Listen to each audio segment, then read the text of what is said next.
Hello everyone, बहुत बहुत स्वागत है आप सभी स्टूडेंट्स का। तो आज है संडे, लेकिन आज भी हम हिंदू न्यूज़पेपर एनालिसिस को डिस्कस करेंगे बिकॉज आज के न्यूज़पेपर में भी कुछ आर्टिकल्स हैं जो आपके लिए काम के हैं।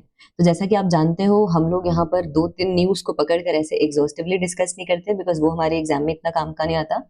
इसके अलावा हम पूरा जो न्यूज़पेपर है उसमें से हर एक एग्जाम के लिए जो इंपॉर्टेंट क्लिपिंग है, हर एक क्लिपिंग को प्रीलिम्स एंड मेन से कनेक्ट करके देखते हैं सो दैट आपके एग्जाम में ज्यादा से ज्यादा आपके एग्जाम्स में हेल्प हो सके। बिकॉज बहुत सारे students newspaper on a daily basis नहीं पढ़ पा रहे, फ्लड ऑफ रिसोर्सेज है। अभी इस टाइम पीरियड पर आपको जीएस ऑप्शन सब कुछ करना है, तो ये सारी चीजें हैं। एंड इसके साथ में इंडियन एक्सप्रेस का explained portion and economy portion भी अब पढ़ते हैं। बट क्योंकि आज संडे है तो आज इंडियन एक्सप्रेस का एक्सप्लेन्ड जो है वो मुझे नहीं दिखा, इतना रेलिवेंट नहीं था। इकोनॉमी वाले पोर्शन में भी इतनी कुछ खास डिटेल्स नहीं थी, तो आज का हमारा एनालिसिस थोड़ा सा जल्दी कवर हो जाएगा। बाय द वे, आपको अगर वीडियोस वगैरह या फिर ये जो अपडेट्स चाहिए, पीडीएफ्स चाहिए, जैसे आज मैंने सुबह एक वीडियो डाला है वो जरूर आप देखिएगा। बेसिकली उसमें इन्वायरमेंट का पास्ट 10 इयर्स का पीवाईक्यूज का एनालिसिस है पूरा प्रीलिम्स के क्वेश्चंस का, so that will be helpful for you. और उसके दो टेक अवेज है इंपॉर्टेंट, उनको जरूर देखिएगा। लास्ट में उसमें दो टेक अवेज दे रखे हैं, लास्ट के 20 मिनट्स के टाइम पीरियड में आपको मिल जाएंगे। तो इन सब ये जो सारे सेशंस होते हैं इनके पीडीएफ वगैरह अगर आपको चाहिए तो आपको टेलीग्राम ग्रुप है, उसका जो लिंक है, लिंक पर आपको क्लिक करना रहेगा वीडियो के डिस्क्रिप्शन में। इस वीडियो के डिस्क्रिप्शन में, इनफैक्ट मेरे सारे वीडियोस के डिस्क्रिप्शन में टेलीग्राम ग्रुप का लिंक आपको मिल जाएगा। तो लिंक आप ज्वाइन करके टेलीग्राम ग्रुप लिंक क्लिक करके टेलीग्राम ग्रुप ज्वाइन कर सकते हैं। वहां पे आपको सारे पीडीएफ मिल जाएंगे, सारी चीजें मिल जाएंगी। चलिए स्टार्ट करते हैं हम हमारे इस डिस्कशन को। और सबसे पहले हम एलआईसी के अडानी इन्वेस्टमेंट के बारे में डिस्कस करते हैं। हुआ क्या है, कांग्रेस पार्टी ने एलिगेशंस लगाए हैं। यहाँ पर फाइनेंस मिनिस्ट्री, नीति आयोग ने, कांग्रेस पार्टी ने ऐसा बोला कि ये देखो, फाइनेंस मिनिस्ट्री, नीति आयोग ने एक इन्वेस्टमेंट पुश किया था मई मंथ में इसी साल, लगभग 33,000 करोड़ का अडानी ग्रुप में, सो दैट अडानी ग्रुप में ज्यादा कॉन्फिडेंस यहाँ पर आए। एक्चुअल में अडानी के पीछे तो हाथ धो के सब कोई पड़ गया है मतलब चाहे हमारा ऑपोजिशन हो, चाहे यूएस की कंपनीज हो, और बाकी आपको वो सारा शॉर्ट सेलिंग और वो सब तो पता ही होगा। So that has been there. Washington Post ही एक्चुअल में थोड़ा सा लेफ्टिस्ट माना जाता है एज अ मीडिया ग्रुप, और इसमें इन्होंने एलिज किया कि department of financial services instruct किया था इन्होंने एलआईसी को कि ये $3.4 बिलियन वर्थ ऑफ जो बॉन्ड्स हैं ये अडानी में इन्वेस्ट करें। बट अगेन ये इशू पॉलिटिकल होने के साथ साथ अब थोड़ा सा जीएस पेपर 2 सॉवरेनिटी से भी लिंक हो गया, बिकॉज जितना यहाँ पर अडानी के पीछे पड़ा जा रहा है समवेयर, बिकॉज अडानी का राइज बहुत जल्दी हुआ, हो सकता है यहाँ पे क्रोनी कैपिटलिज्म यानी पॉलिटिशियंस के साथ मिलकर राइज इन्वॉल्व हो। बट देन अगेन यहाँ पर सॉवरेनिटी के भी अब जो कंसर्न्स हैं वो डिस्कस किए जाते हैं कि ऐसे अगर हमारे कॉर्पोरेट्स पर बार बार बाहर से ऐसे क्रिटिसिज्म आएंगे कि ऐसे इन्वेस्टमेंट हुआ, ऐसे इन्वेस्टमेंट हुआ, और इन्वेस्टर कॉन्फिडेंस लाने के लिए इस तरीके से इन्वेस्टमेंट किया गया, इस तरीके से स्टेप्स की गए, so that will shake the confidence of the larger masses in our corporates, and इससे हमारी इकोनॉमिक सॉवरेनिटी पर भी इम्पैक्ट पड़ेगा विज़ दी कॉर्पोरेट्स आउटसाइड, जो एमएनसीज हैं, जो बिग कंपनीज हैं बाहर, उनके कंपैरिजन में फिर हमारे कॉर्पोरेट्स मजबूत नहीं हो जाएंगे, और जब हमारे कॉर्पोरेट्स वीक पड़ेंगे तो हमें बाहर के इन एमएनसीज के प्रोडक्ट्स जो है बाय करने पड़ेंगे और इनको इंडियन मार्केट में ज्यादा जगह देनी पड़ेगी। सो दैट इज देयर, जैसा कि हमारे पास 1990s में सिचुएशन थी। बाकी इससे ज्यादा इसमें एग्जाम के हिसाब से इतना इंपॉर्टेंट नहीं है, अगेन प्रीलिम्स और मेंस के हिसाब से। बाकी आप देख ही रहे हो यहाँ पर साइक्लोनिक स्टॉर्म के बारे में बात हो रही है बंगाल में, और likely to cross AP coast in 2 days। और ये सीजन का पहला साइक्लोनिक स्टॉर्म क्यों माना जा रहा है, बिकॉज देखो ये बे ऑफ बंगाल है, इंडियन ओशन का पार्ट है, ऑब्वियसली ट्रॉपिक्स का पार्ट है, तो यहाँ पर ट्रॉपिकल साइक्लोन आता है। और ये जो ट्रॉपिकल साइक्लोन्स है सबसे ज्यादा इंटेंसिटी, सबसे ज्यादा फ्रीक्वेंसी वाले कब आते हैं, लेट समर में, यानी अभी जो टाइम पीरियड होता है अक्टूबर नवंबर का, इस टाइम पीरियड पर। लेट समर में ही क्यों आएंगे, देखो ट्रॉपिकल साइक्लोन्स बनने के लिए कुछ हमें चाहिए। ट्रॉपिकल साइक्लोन्स क्या होते हैं, एक तरीके से वाटर बॉम्ब्स है हमारे पास, राइट। और सी में इनका पूरा जो ओरिजिन है वो होता है, और आपने देखा होगा ऐसे बवंडर की तरह बिल्कुल सी में बिल्कुल पानी से ऐसा भरा हुआ ऐसा आता है। और ये ट्रॉपिकल साइक्लोन्स बहुत इंटेंस होते हैं टेम्परेट साइक्लोन्स के कंपैरिजन में। इनका कंपैरिजन हम करेंगे प्रीलिम्स मेंस के हिसाब से। दोनों में ये चीजें पूछी जाती है, geological phenomena, geophysical phenomena mains में पूछा जाता है, क्लाइमेट चेंज का इनका इन पर इम्पैक्ट पूछा जा सकता है। एंड मोर ओवर प्रीलिम्स में भी इस तरीके की चीजें कभी बेसिक अगर पूछना हुआ तो किसी न किसी बेसिक कंसेप्चुअल चीज पर फोकस कर सकते हैं। अब यहाँ पर आप देखोगे कि इस तरीके से पानी का पूरा ऐसा बवंडर बनने के लिए डेफिनेटली यहाँ पर ढेर सारा पानी चाहिए जो कि गर्म होना चाहिए, है ना। तो टेम्परेचर अच्छा खासा होना चाहिए, सी सरफेस टेम्परेचर 27 डिग्री सेल्सियस के आसपास होता है, तब जाकर यहाँ पर इस तरीके से ट्रॉपिकल साइक्लोन बनते हैं। और समर पूरी खत्म हो जाती है तो वो पानी वैसे भी पूरा गर्म हो जाता है, तो लेट समर के आसपास ये बेस्ट टाइम पीरियड होता है।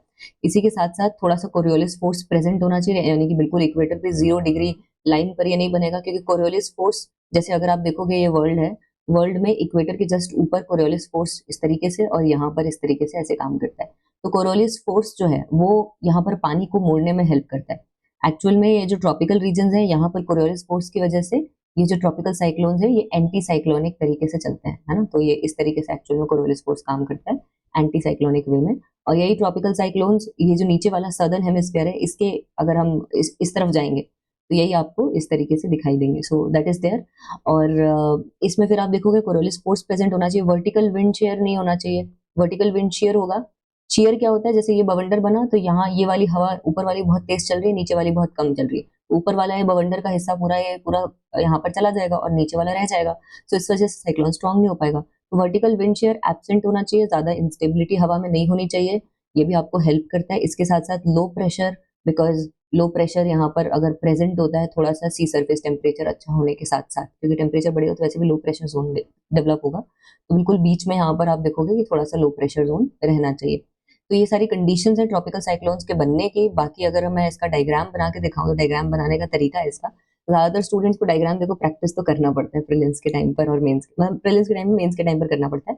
तो ये आप देखोगे इस तरीके से इसकी एक आई बना दो आप, ऐसे इस टाइप से ट्रॉपिकल साइक्लोन की डायग्राम बनाते टाइम इस तरीके से। एंड इसके बाद यहाँ पर आप इसका एक आई वॉल वाला रीजन बना दोगे ऐसे करके, और ऊपर ऐसे हवा जाते हुए दिखा दोगे, यहाँ से ऐसे सिलिंड्रिकल 2 ट्यूब्स बना देना इस तरीके से। एंड इसके साथ साथ इस तरीके से पानी ऊपर हो जाता हुआ ऐसे दिखा देना ऐसे। So this became your tropical cyclones. यहाँ पर आप देखोगे तो ये नायोबियम और एंटीमनी वगैरह के क्लाउड्स रहते हैं एक सर्टेन हाइट पर, 60 मीटर्स के आसपास। एंड यहाँ पर इसका जो वेट होता है 10 to 20 किलोमीटर्स, और इसके बाद यहाँ पर 40-50 किलोमीटर्स का समथिंग वेट जनरली होता है। ये आई वॉल होती है।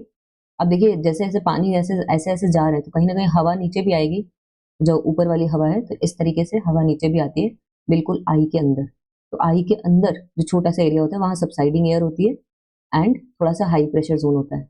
अदरवाइज आई वॉल जो है, मोटी सी वॉल्स हैं आई वॉल्स, यहाँ लो प्रेशर जोन होता है। इसलिए ट्रॉपिकल साइक्लोन में बोला जा रहा है अगर आप यहाँ खड़े हो और एक बार ट्रॉपिकल साइक्लोन निकल गया यहाँ से तो जरूरी नहीं है कि दोबारा नहीं आएगा, वो दोबारा आ सकता है, उसकी बहुत हाई प्रोबेबिलिटी है, क्योंकि फिर दूसरा वाला आई वॉल वाला रीजन आएगा।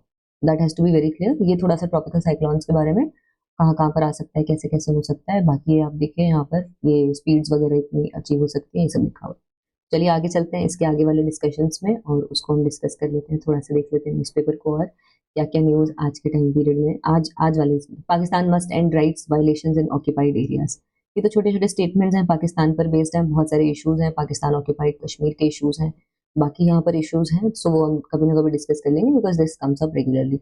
सेंटर अनाउंसेस राष्ट्रीय विज्ञान पुरस्कार फॉर साइंटिफिक अचीवमेंट्स। तो राष्ट्रीय विज्ञान पुरस्कार मिला है, पद्म स्टाइल नेशनल अवार्ड्स हैं साइंटिफिक अचीवमेंट के लिए 24 इंडिविजुअल कैटेगरीज के साथ, एक टीम ऑनर के साथ।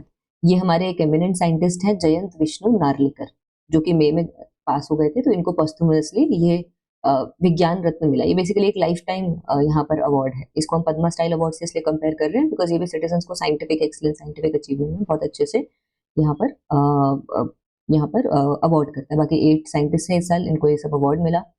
ये सब थोड़ा सा पीसीएस टाइप की इन्फॉर्मेशन है वैसे, बट हाँ मतलब अगर थोड़ा सा ध्यान रख सको और अगर आप यूपीएससी के साथ साथ पीसीएस वगैरह के भी एग्जाम्स देते हो तो डेफिनेटली एटलीस्ट ये नाम एक बार गो थ्रू कर लेना। बाकी यहाँ पर अगर मुझे इसको कुछ किसी चीज से कनेक्ट करना है यूपीएससी के पॉइंट ऑफ व्यू से, तो मैं इसको फंडामेंटल ड्यूटीज के हिसाब से कनेक्ट करूंगी, क्योंकि एक फंडामेंटल ड्यूटी हमारी कि हम एक्सीलेंस पर ध्यान देंगे एज सिटीजन्स हर एक स्फीयर में, और इस तरीके से नेशन को हाईएस्ट स्टैंडर्ड्स, हाईएस्ट हाइट्स पर ले जाने की कोशिश करेंगे, है ना। तो ये हमारा थोड़ा सा हो गया। आगे बढ़ते हैं हम थोड़ा सा यहाँ पर थोड़ी सी इसमें डिटेल्स और है। जैसे विज्ञान रत्न है, विज्ञान रत्न लाइफ टाइम अचीवमेंट्स को, कंट्रीब्यूशंस को अवार्ड करता है। विज्ञान श्री है, तो ये बेसिकली यहाँ पर डिस्टिंग्विश कंट्रीब्यूशंस को अवार्ड करता है। विज्ञान युवा साइंटिस्ट के लिए, यंग साइंटिस्ट के लिए 45 ईयर्स की एज तक, ताकि उनके एक्सेप्शनल एट्रीब्यूशंस को यहाँ पर रिकॉग्नाइज कर सके। जैसे पद्मश्री, पद्म विभूषण, पद्म भूषण, ऐसे 3 अवार्ड्स होते हैं। तो हमारे पास यहाँ पे सबसे पहले विज्ञान रत्न है, जो पद्म विभूषण का इक्विवेलेंट बोल सकते हैं। पद्म भूषण का इक्विवेलेंट यहाँ पर विज्ञान श्री है, और एक विज्ञान युवा है। विज्ञान श्री और विज्ञान युवा तो मतलब अलग अलग कैटेगरीज हैं, बट ऐसे कोई हायरार्की नहीं है इनकी। एक विज्ञान टीम है, टीम वर्क से रिगार्डिंग, जिन्होंने टीम वर्क अच्छा किया, तो ये पूरा 3 या उससे ज्यादा साइंटिस्ट और रिसर्चर्स हैं, उनको यहाँ पर ही मिलता है। इसके साथ साथ आगे बढ़ते हैं और आगे की तरफ हम चलते हैं।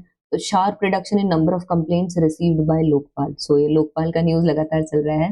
देखिए लोकपाल यहाँ पर कब बनाया गया था, अन्ना हजारे का जो मूवमेंट था उसके बाद बनाया गया था लोकपाल एंड लोकायुक्त एक्ट के तहत। तो इस एक्ट के तहत, because this is a statutory body, तो एक कमेटी बिठाई गई थी और कमेटी के हिसाब से हमने यहाँ पर लोकपाल के पूरे जो अपॉइंटमेंट वगैरह है उसके प्रोविजंस रखे थे।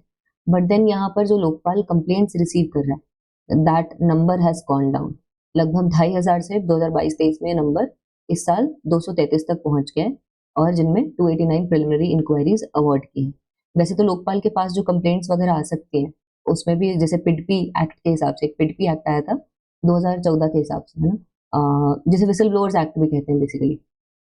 तो इसमें भी अनोनिमस कंप्लेंट्स के कुछ स्टैंडर्ड्स हैं, और लोकपाल एक्ट के हिसाब से भी बेसिकली कंप्लेंट्स अनोनिमस नहीं डाल सकते आप। आपके पास कंप्लेंट्स का नाम, एड्रेस, कंप्लेनेंट यहाँ पर जो भी कंप्लेंट डाल रहा है उसको नाम, एड्रेस, अपनी आइडेंटिटी रिवील करनी पड़ेगी।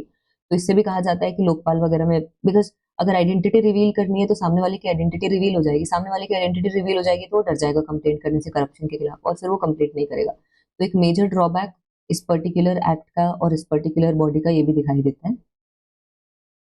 सो दैट्स वाई भी लोकपाल के काफी ज्यादा क्रिटिसिज्म्स किए जाते हैं। बट अदरवाइज अगर मैं लोकपाल के कॉम्पोजिशन की बात करूं, अगर मैं ये बात करूं कि कितने मेंबर्स हैं, कहाँ कहाँ पर अपॉइंटमेंट्स होती हैं, तो ये सब थोड़ा सा एग्जाम के हिसाब से इंपॉर्टेंट है। आपका टिपिकल जीएस पेपर 2 लक्ष्मीकांत, मतलब इंडियन पॉलिटी एंड कॉन्स्टिट्यूशन का ये बेसिकली टॉपिक है।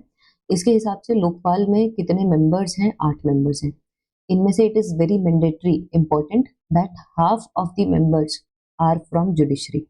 50% यहाँ पर जुडिशियल मेंबर्स होने ही होने चाहिए इस लोकपाल बॉडी के, और बाकी 50% जो है वो कहाँ से होने चाहिए? SC, STs, OBCs, है ना, और यहाँ पर विमेन, माइनॉरिटीज, यहाँ से। दैट इज वेरी एसेंशियल कि लोकपाल से यहाँ पर ऐसा होना चाहिए।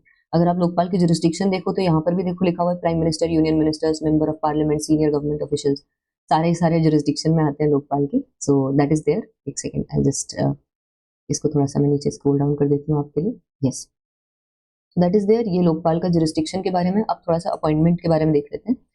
देखिए मतलब लोकपाल में कौन कौन अपॉइंट हो सकता है, तो जुडिशियल मेंबर्स यहाँ पर हैं, और बाकी अगर मैं देखूँ तो इन सबका एक चेयरपर्सन होगा इस 8 मेंबर्ड बॉडी का।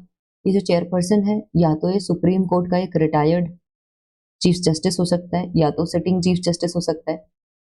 ऑब्वियसली सिटिंग को तो नहीं ही, बिकॉज काम का इतना बर्डन रहेगा, बट हाँ retired chief justice of India भी हो सकते हैं इस हिसाब से, बिकॉज बहुत ही हाई लेवल की बॉडी है। या फिर जज ऑफ द सुप्रीम कोर्ट हो सकता है एक, या फिर एक एमिनेंट पर्सन हो सकता है। एमिनेंट पर्सन कौन होता है? प्रेसिडेंट उसको डिसाइड करता है एमिनेंट पर्सन को, बेसिकली जनरली लॉज में ऐसा ही होता है। बाकी जो जुडिशियल मेंबर्स हैं, ये या तो सिटिंग या रिटायर्ड जजेस हो सकते हैं,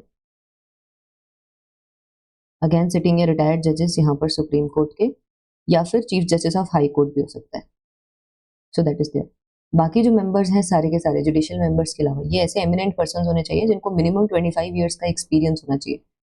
कहाँ मिनिमम 25 ईयर्स का एक्सपीरियंस होना चाहिए? That is also important.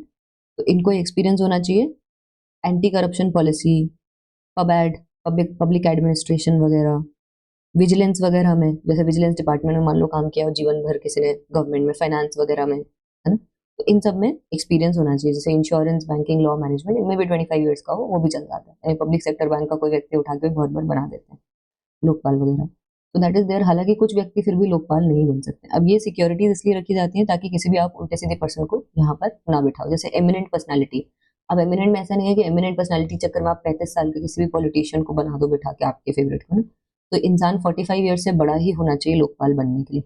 अगर कोई यहाँ पर कन्विक्टेड है किसी ऐसे क्राइम के लिए विच अमाउंट्स टू मॉरल टर्पिट्यूड, तो अगेन आप उसको नहीं बनाओगे, क्योंकि वो खुद करप्शन क्या रोकेगा, है ना। वो खुद करप्शन के रिगार्डिंग ओम्बड्समैन क्या बनेगा, बिकॉज ये पूरा लोकपाल का इंस्टीट्यूशन, स्वीडन का जो इंस्टीट्यूशन है ओम्बड्समैन का, बेस्ड ऑन दैट ये लाया गया है ना, कि एक ओम्बड्समैन, एक पूरी बॉडीज के ऊपर भी बॉडीज रहे, गवर्नमेंट डिपार्टमेंट्स पर भी एक बॉडी रहे ओवरऑल, और गवर्नमेंट ऑफिशियल्स की कंप्लेंट्स आराम से दे सके। यही तो होता है लोकपाल में, आप गवर्नमेंट ऑफिशियल्स की कंप्लेंट देते हो, और लोकपाल का इक्विवेलेंट है लोकायुक्त, सेम एक्ट से आया 2013 में लोकपाल एंड लोकायुक्त एक्ट, वो भी एक ऑम्बड्समैन की तरह काम करता है स्टेट लेवल पे। इसके अलावा यहाँ पर जो पावर में ऑलरेडी व्यक्ति है, MP है, या फिर मेंबर ऑफ स्टेट लेजिस्लेचर है, MLA है, या फिर लोकल बॉडीज का मेंबर है, पंचायत म्यूनिसिपैलिटी का, अगेन उसको आप क्यों बनाओगे यहाँ पर मेंबर, है ना, क्योंकि वो तो ऑलरेडी पावर में, उसके खिलाफ तो और शिकायत जाएगी। So that is there. अगर किसी इंसान को सर्विस से डिसमिस कर दिया, कोई IAS है, करप्शन में पकड़ा गया और डिसमिस हो गया, तो ऐसे पर्सन को भी ऑब्वियसली आप लोकपाल लोकायुक्त नहीं बनाओगे। So that is there. Generally जो लोकायुक्त का यहाँ पर टेन्योर है, बिकॉज टेन्योर इसका थोड़ा सा यूनिक है, बिकॉज जनरली आप देखोगे तो ईयर तो इसका सेम है जितना गवर्नमेंट का होता है, 5 साल, लेकिन एज जो है वो 70 ईयर्स की। That is something remarkable. इसको इसलिए रखा गया क्योंकि बहुत सारे लोग 62 समथिंग में रिटायर हो जाते हैं गवर्नमेंट से, एंड देन उसके बाद वो इसमें काम कर सकते हैं। That is there. बाकी जो कमेटी है उसमें कौन कौन आता है, इनकी जो अपॉइंटमेंट्स कमेटी है, क्योंकि ऐसे स्टैट्यूटरी बॉडीज की हर एक की कमेटी है, कॉन्स्टिट्यूशनल बॉडीज की भी कुछ कुछ की है, यहाँ पर आप देखोगे प्राइम मिनिस्टर है, लोकसभा के स्पीकर आते हैं, लीडर ऑफ अपोजिशन आते हैं। इसको 2016 में अमेंड किया गया था बाद में, और ये कहा गया था कि सिंगल लार्जेस्ट पार्टी जो रहेगी पार्लियामेंट में उसका लीडर आ सकता है। एक यहाँ पर चीफ जस्टिस ऑफ इंडिया या जज ऑफ द सुप्रीम कोर्ट यहाँ पर आता है, जैसे या तो चीफ जस्टिस आएगा या तो फिर वो जज आएगा जिनको चीफ जस्टिस ने नॉमिनेट किया हो सुप्रीम कोर्ट में से, तो एक वो भी आते हैं इसमें। एंड इसके साथ में एक एमिनेंट जूरिस्ट आएंगे। अगेन एमिनेंट जूरिस्ट कौन होगा, कौन बताएगा, प्रेसिडेंट बताएगा, ऑब्वियस सी बात है, राइट। और लोकपाल की एक और बात ध्यान रखनी है कि लोकपाल का जुरिस्डिक्शन सारे ABCD सारी सर्विसेज सारी ग्रुप की सर्विसेज पर रहता है, सो दैट इज देयर। तो ये मतलब है, और प्राइम मिनिस्टर के भी ऊपर होता है अलॉन्ग विद सम रिस्ट्रिक्शंस है। और इसके बहुत सारे पॉजिटिव्स भी हैं, एंटी करप्शन वगैरह के लिए, कंप्लेंट्स वगैरह के लिए प्राइम मिनिस्टर पर भी जुरिस्डिक्शन है, ऊपर से लेके नीचे पर जुरिस्डिक्शन है। लोकपाल इंक्वायरीज को ऑर्डर कर सकता है, इनकी खुद की इन्वेस्टिगेशन नहीं भी होती तो ये बहुत बार CVC वगैरह को बोल सकते हैं इन्वेस्टिगेशन करो, CBI को बोल सकते हैं, एक्चुअली CBI लोकपाल की तरफ से इन्वेस्टिगेशन वगैरह करता है, एक्शंस ले सकता है। So that is there, arrest वगैरह कर सकते हैं, छापेमारी कर सकते हैं ये इनको जब कंप्लेंट मिली उसके बाद। बट देन नेगेटिव्स भी ये है कि देखो अभी कंप्लेंट्स वगैरह कम हो रही है लगातार, अनोनिमस कंप्लेंट्स नहीं कर सकते, पुरानी कंप्लेंट्स नहीं कर सकते बहुत ज्यादा, अगर किसी केस को 7 साल समथिंग का टाइम हो गया सफिशिएंटली तो वो कंप्लेंट नहीं कर सकते। और भी बहुत सारी ऐसी चीजें हैं छोटी छोटी, जैसे प्राइम मिनिस्टर पर बहुत ज्यादा एक्सेप्शंस लगाए गए कि प्राइम मिनिस्टर के अंदर इंक्वायरी लगा सकते हैं लेकिन फिर नेशनल सिक्योरिटी का इशू नहीं होना चाहिए, ऐसा इशू नहीं होना चाहिए। तो all of those are there जो कि लोकपाल एक्ट को कहीं ना कहीं वीकन कर रहे हैं। एक ये सिंगल लार्जेस्ट पार्टी या लीडर ऑफ अपोजिशन पार्टी वाला, इसकी वजह से लोकपाल की अपॉइंटमेंट्स रुक गई थी कुछ साल तक, फिर ये जुडिशरी तक केस गया था स्टेप, तो ये भी एक नेगेटिव है। तो ये हमने टॉपिक देख लिया थोड़ा सा। बाकी centre plans to safeguard traditional media amid digital disruption. Obviously traditional media यहाँ पर इम्पैक्ट हो रहा है, प्रिंट मीडिया तो देखो बहुत कम बचा है। अब मेरे आपके जैसे एग्जाम के लिए प्रिपेयर करने वाले बच्चे तो मंगाते हैं, लेकिन प्रिंट मीडिया बाकी कौन देख रहा है। सबको न्यूज फटाफट चाहिए, यूट्यूब चैनल से या फिर यहाँ पर टीवी से आज तक, और ये बहुत सारे ऐसे चैनल्स हैं ना, विदाउट टेकिंग एनी नेम्स, तो बहुत सारे ऐसे चैनल्स हैं। एंड इसकी वजह से आप देखोगे ट्रेडिशनल मीडिया तो खत्म हो रहा है, बट इसीलिए सेंटर यहाँ पे ये प्लान कर रही है कि हम कुछ गाइडलाइंस लेकर आएंगे, है ना, टेलीविजन रेटिंग पॉइंट्स के लिए, TRP के लिए, बेसिकली TRP एजेंसीज के लिए, कि ये मतलब डिस्टॉर्शंस वगैरह ना हो। बिकॉज टीवी में बेसिकली यही है कि जो ट्रेडिशनल मीडिया है वो ऐसी सनसनीखेज खबरें इसीलिए देता है, बिल्कुल जैसे चाइना के साथ कुछ हुआ तो वॉर जोन बना देंगे अपने मीडिया उसको, हाउस को, तो ये मतलब that is there because TRPs इनको ग्रैब करनी होती है। अब TRP एजेंसीज भी डिस्टॉर्शनरी तरीके से काम करती है, तो चैनल इसलिए भी TRPs के लिए इस तरीके से एफर्ट्स करते हैं। बाकी PIB ने इसमें कुछ खास एफर्ट्स किए हैं, इंटेंसिफाइड आउटरीच एफर्ट्स के, और ये सब इंश्योर करने के लिए। तो ये freedom of speech and expression में तो आएगा ही आएगा, बिकॉज अगर इंडिया में मीडिया एज अ पिलर हिल गया, देखिए मीडिया पूरी कंट्री में 4th पिलर ऑफ डेमोक्रेसी कहा जाता है। क्यों कहा जाता है 4th pillar of democracy? Because ये हमारी freedom of speech and expression को यहाँ पर प्रेजेंट करता है। हमारे पास freedom of speech and expression है, ये हमें फ्री इंडिपेंडेंट स्ट्रॉन्ग मीडिया से पता चलती है। अगर मीडिया हमारा स्ट्रॉन्ग नहीं है, बायस्ड है, फ्री नहीं है, इंडिपेंडेंट नहीं है, डिपेंडेंट है, और सिर्फ कंट्रोवर्शियल न्यूज पर फोकस करता है, तो इसी मीडिया से dumbing down of the entire public हो जाएगा। और अगर पब्लिक डम्ब है इन आर डेमोक्रेसी, तो वो उस डेमोक्रेसी में जो चॉइसेस हैं वो भी डम्ब हो जाएंगी धीरे धीरे। बिकॉज अगर आप सिर्फ कंट्रोवर्शियल इश्यूज रखोगे और पब्लिक को इन्फॉर्म ही नहीं करोगे चीजों के बारे में, तो obviously there will be dumbing down of the public, dumbing down of the people, of the awareness of people.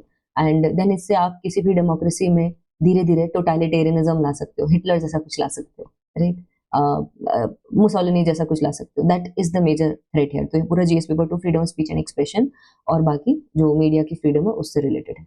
इसके साथ साथ हम यहाँ पर देखते हैं fireworks in the sky, cloud over air data, because ये कंटिन्यूसली यहाँ पर न्यूज में है कि एयर क्वालिटी इंडेक्स CPCB जो रिलीज करता है सेंट्रल पोल्यूशन कंट्रोल बोर्ड, ये आप देखोगे वाटर एक्ट 1970s में आया था, 1974 में एयर एक्ट आया था, उसके थ्रू CPCB बनाया गया था। इसलिए CPCB वाटर एयर पोल्यूशन से रिलेटेड यहाँ पर डेटा देता है।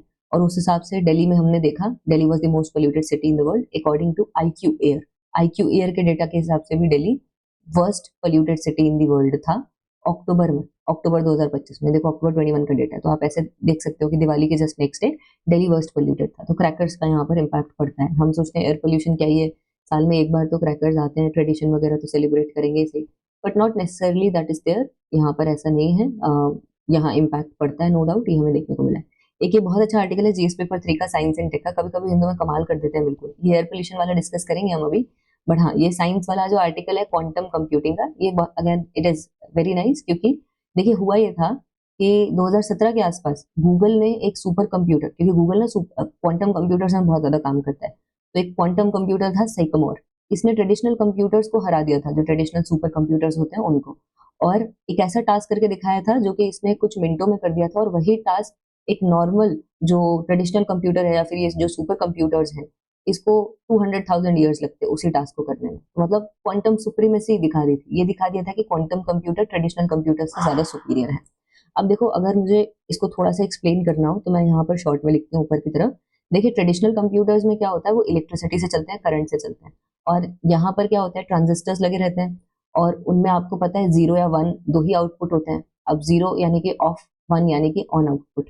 तो इस हिसाब से ऐसे जो अलग अलग ऐसे ट्रांजेक्शन है, ऑन ऑफ गेट्स बनते हैं, आपको पता होगा थोड़ा थोड़ा, जिनको नॉलेज होगा, नहीं भी होगा तो ध्यान रखना, ऐसे गेट्स बनते हैं। तो इनके थ्रू आपको इस तरीके से दो ही स्टेट्स मिल सकती हैं, या तो 0 या तो 1। पूरी कोडिंग वगैरह इसी बेस पर होती है क्योंकि पूरा हार्डवेयर इसी पर चलता है। सो जो ट्रेडिशनल कंप्यूटर्स का हार्डवेयर है वो इस तरीके से बाइनरी स्टेट में चलता है, इसलिए इसको बाइनरी बोलते हैं, दो स्टेट्स हैं, है ना। लेकिन यहाँ पर हम देखते हैं कि यही ट्रेडिशनल कंप्यूटर्स को अगर मैं पैरेलल ऐसे अलग अलग ट्रेडिशनल कंप्यूटर्स को एक साथ लगा दूं, है ना, तो होगा क्या, अगर कोई कॉम्प्लिकेटेड टास्क है टी, तो वो 4 टुकड़ों में डिवाइड होकर ऐसे पैरेलली कंप्यूट हो सकता है। तो अगर एक कंप्यूटर को यहाँ पे 4 दिन लग रहे हैं, तो इस तरीके से पैरेलल अगर मैं कंप्यूटिंग करूं तो यहाँ पे मुझे एक दिन में रिजल्ट मिल सकता है। ये जो कंप्यूटिंग होती है पैरेलल कंप्यूटिंग, इसे सुपर कंप्यूटिंग बोलते हैं, जहाँ पे बहुत सारे ऐसे जो प्रोसेसर हैं एक साथ लगा देते हैं, पैरेलल कंप्यूटिंग।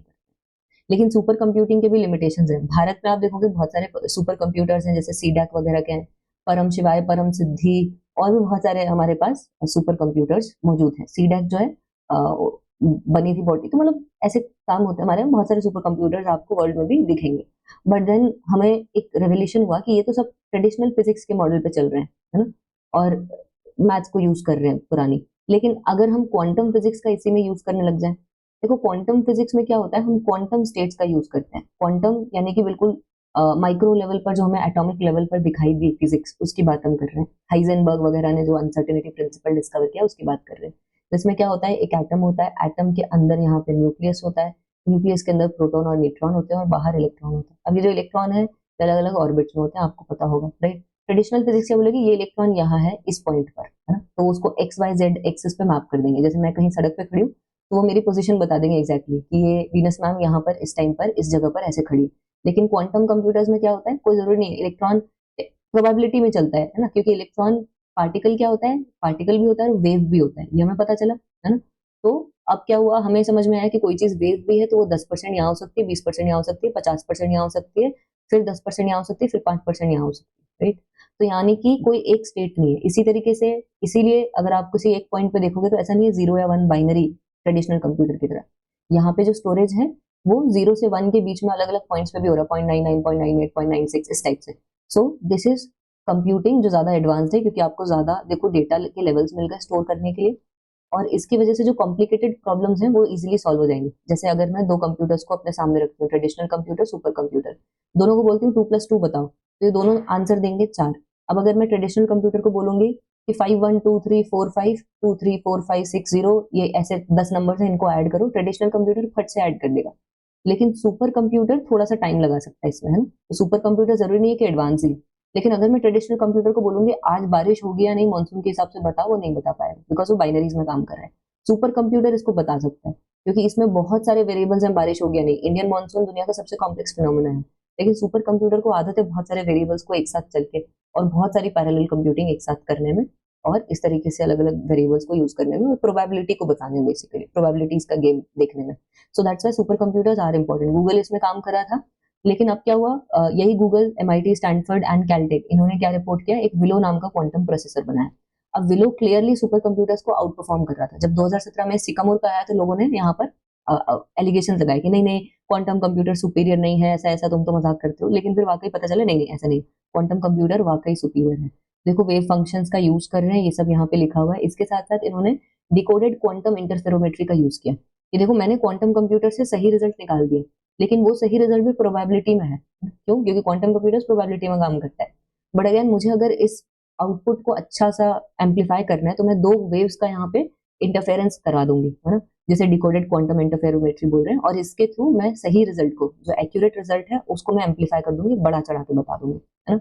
जैसे आपके पास अगर बिस्किट्स हैं तो वो 4 बिस्किट ना करके मैंने 40 कर दिया, एम्पलीफाई कर दिया किसी चीज से, दैट इज देयर। इतना भी आप समझो नॉर्मल लैंग्वेज में तो काफी होता है। तो ये डीक्यूआई इसलिए बहुत अच्छा है।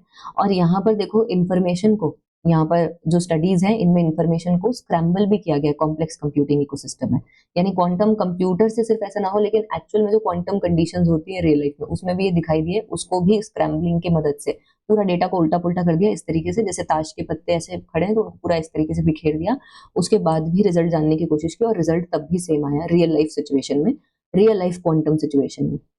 सो दैट्स वाई ये अच्छा बात है। क्वांटम एडवांटेज से क्या होगा, सुपर कंप्यूटर्स बढ़ेंगे, सुपर कंप्यूटिंग का देखो प्रोसेसर बढ़ रहा है, अब अच्छा सुपीरियर माना जा रहा है, तो सुपर कंप्यूटर्स बढ़े, मतलब क्वांटम कंप्यूटर्स वगैरह बढ़ेंगे, क्वांटम कंप्यूटर्स का सुपर कंप्यूटर्स के कंपैरिजन में रेलेवेंस बढ़ेगा, और इससे जो कॉम्प्लिकेटेड डेटा है उसको कैलकुलेट करने में, कॉम्प्लिकेटेड चीजों को प्रिडिक्ट करने में हमें हेल्प मिलेगी, और इसके बहुत सारे स्टेप्स हैं जो रियल वर्ल्ड एप्लीकेशन है वो हो सकते हैं, हेल्थ केयर में ड्रग डिस्कवरी वगैरह और ऐसी बहुत सारी चीजें हमें मिल सकती है।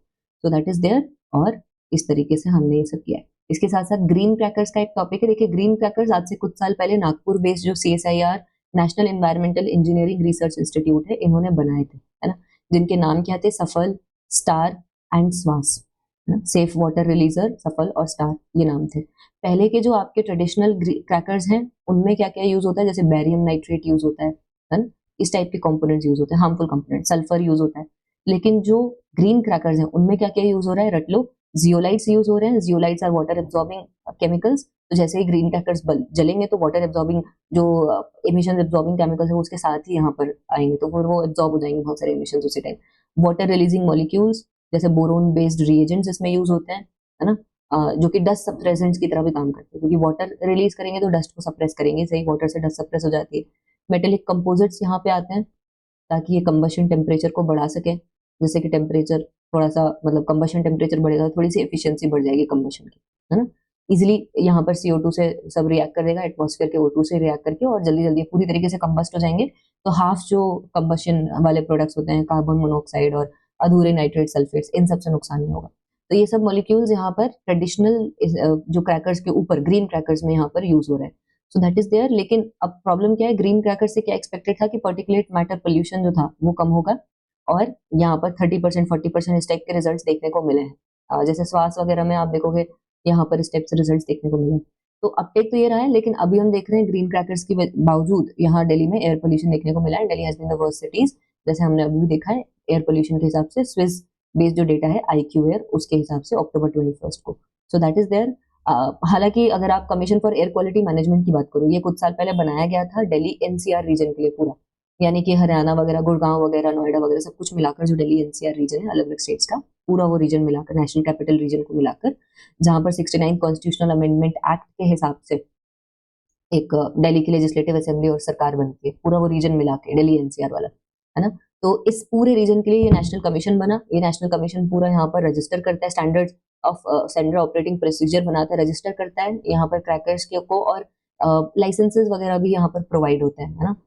एक तो लिस्ट वगैरह है क्रैकर्स की, इसके अलावा यहाँ पर मैन्युफैक्चरर वगैरह को मल्टीपल टाइम रजिस्ट्रेशन करने पड़ते हैं नीरी से, नंबर ऑफ प्रोडक्ट्स के लिए। नीरी इनको प्रोडक्ट्स देता है मैन्युफैक्चरर्स को, फिर मैन्युफैक्चरर्स को एक्सप्लोसिव लाइसेंस मिलता है। एक ऑर्गेनाइजेशन है petroleum and explosive safety organisation, PESO, है ना, इनके थ्रू यहाँ पर ये लोग लाइसेंस की मांग करेंगे, और इनको ये लाइसेंस नीरी और ये पेसो की तरफ से मिलेगा। उसके बाद ये लोग, ये यहाँ पे 1500 ऐसे एप्लीकेंट्स थे, उसके बाद ये लोग यहाँ पर ग्रीन क्रैकर्स को मैन्युफैक्चर कर सकते हैं। तो बहुत लिमिटेड प्लेयर्स हैं जो कि ग्रीन क्रैकर्स को मैन्युफैक्चर कर रहे हैं, राइट।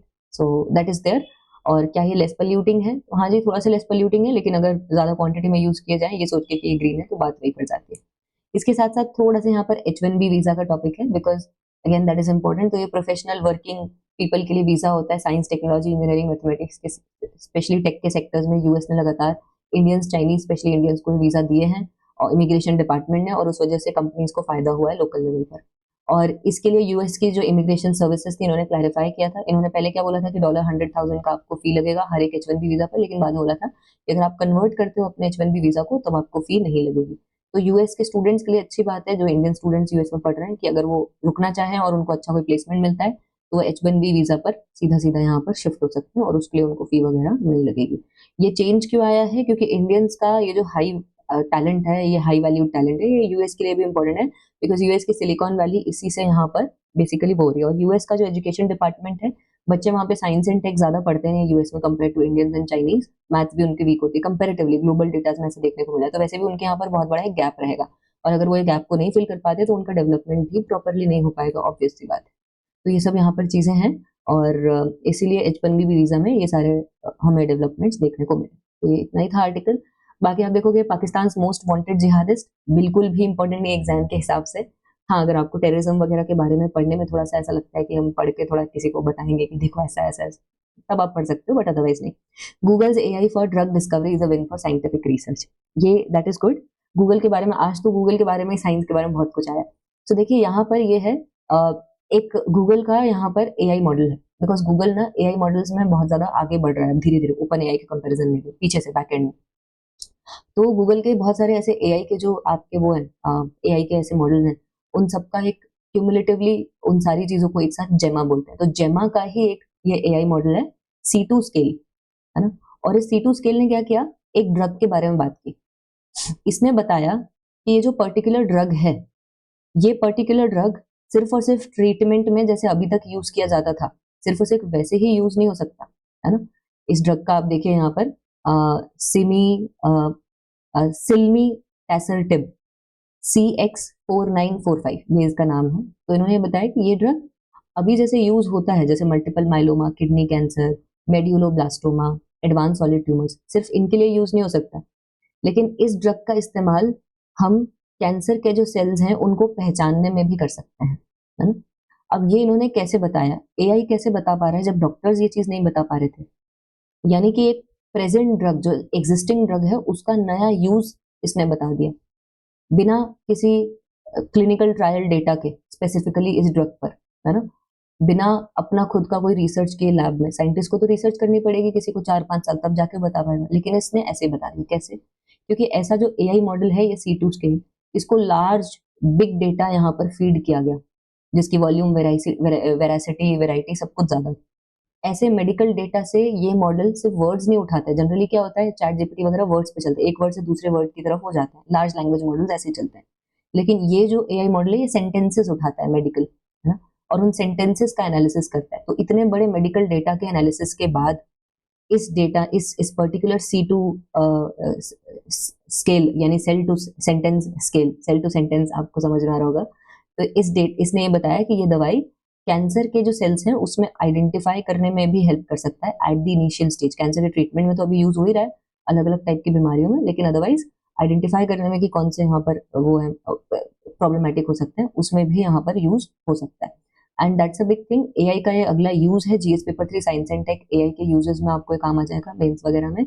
बाकी मेडिकल जो पर्टिकुलरली GS पेपर 2 मेडिसिन वगैरह हेल्थ में उससे रिलेटेड कुछ आता है तो आप लिख सकते हो कि AI वगैरह यूज कर सकते हैं, जैसे कि गूगल का C2 स्केल कर रहा है, ऐसे पब्लिक प्राइवेट पार्टनरशिप में भी ऐसे मॉडल्स वगैरह हम ला सकते हैं।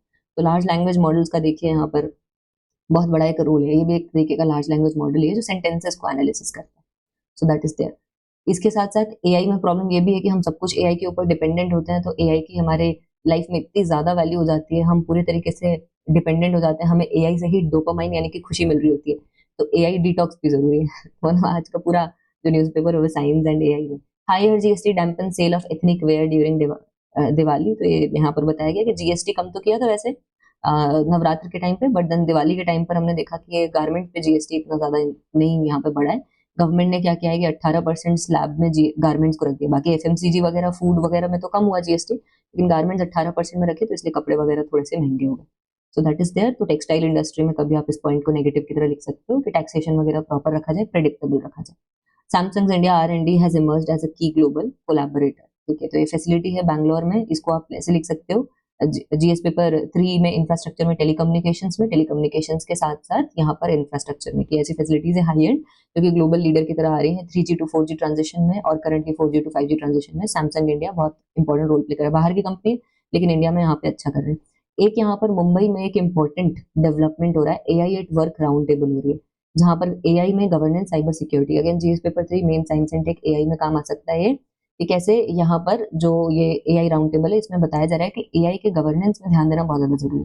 क्योंकि देखो अगर AI मॉडल गलत हो जाता है, अगर उसको डेटा प्रॉपर नहीं दिया, अगर उसकी अकाउंटेबिलिटी नहीं लिखी, क्योंकि AI से रिलेटेड प्रिसाइडियो प्रिंसिपल्स आते हैं, जो 4 प्रिंसिपल्स हैं जो कि ये बता रहे हैं कि AI में एक तो प्रिंसिपल्स यानी कि एथिक्स होने चाहिए, ऐसा नहीं है कि आप अनएथिकल कुछ भी चीजें करें। एक यहाँ पे ट्रांसपेरेंसी होनी चाहिए, कौन सा डेटा कहाँ से उसमें फीड कर रहे हैं सब कुछ, है ना। एम्प्लॉइज जो कि AI मॉडल पर लगाने में लगे हुए हैं उनको भी यहाँ पर प्रॉपर नॉलेज होना चाहिए कि गलत डेटा मत दो AI को, या फिर अपने जो बायसेस हैं वो एआई मॉडल को मत दो फालतू। अकाउंटेबिलिटी होनी चाहिए प्रॉपरली कि अगर सॉफ्टवेयर वगैरह या एआई मॉडल गलत हो जाए तो किसको हम पिन पॉइंट कर सकें, राइट। और इसके अलावा ऑडिटेबिलिटी होनी चाहिए, हम ऑडिट कर पाए कौन सा डेटा कहाँ से आया, कौन सा बायस एआई में कहाँ से आया, अगर बायस आता है तो, और कौन सी चीज कहाँ से आई, so that it will be very good. तो इन प्रिंसिपल्स के हिसाब से हमें दिखाई दिया है कि गवर्नेंस एआई में बहुत जरूरी है, वरना एआई की हेल्प से डीप फेक्स होते हैं, एआई की हेल्प से फ्रॉड किया जा सकता है। जैसे हम लोग जब भी वेबसाइट्स में जाते हैं तो बहुत बार हमसे वो करवाते हैं ना, I am not a robot, है ना, इस टाइप से। और फिर हमसे कैश वगैरह भी कुछ हमें प्रॉब्लम्स वगैरह भी सॉल्व करने को बोलते हैं, पजल्स वगैरह। इसमें भी अगर एआई यूज किया जाए तो एआई साइबर फ्रॉड में भी काम आ सकता है, एआई साइबर अटैक्स में भी काम आ सकता है। अभी आप पढ़ते हो बिटकॉइन वगैरह, क्रिप्टो करेंसी और ये सब ब्लॉकचेन, लेकिन ऐसे ब्लॉकचेन नेटवर्क को भी एआई की मदद से यहाँ पर बहुत मतलब वैसे कोशिश की जा सकती है कि इसको तोड़ें, और लोगों की सिक्योरिटी, साइबर सिक्योरिटी से लेकर फाइनेंशियल सिक्योरिटी से लेकर डिग्निटी से लेकर सब कुछ कॉम्प्रोमाइज हो सकता है। एआई रोड एक्सीडेंट्स कर सकता है।